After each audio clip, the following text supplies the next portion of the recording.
Welcome back to my webcam on penile implant appropriate preparation prior to the surgery.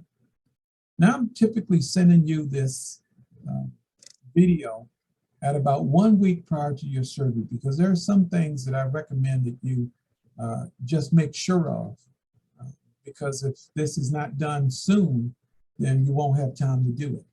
Most specifically, you need to meet with the anesthesiologist or with your primary medical physician to be sure that you're cleared for surgery. You have to be sure that you have some blood testing and a urine culture done at least 5 days before the surgery. And don't forget that you'll need a COVID test 3 days before the surgery.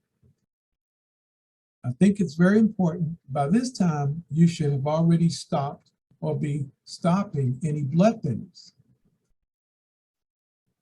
Some men are single and have no children around and have concerns about arriving at the hospital.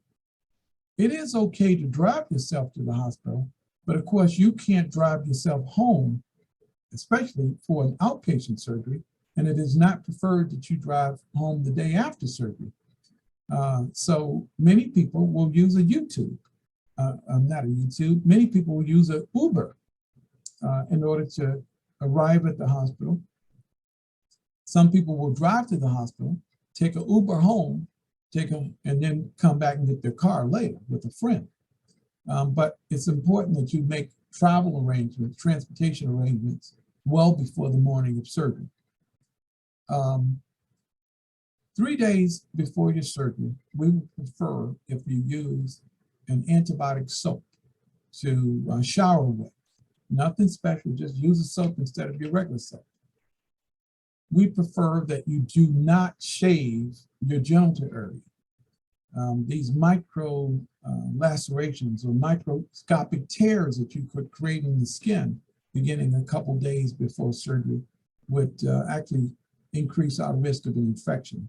We use a special type of razor in the operating room in order to shave you.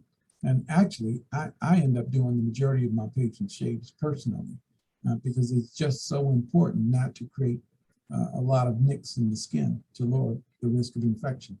And lastly, if you have any questions, any concerns, any doubts, you should give me a call. The number is 314-653-4603. Thank you. And I look forward to seeing you in a couple of days.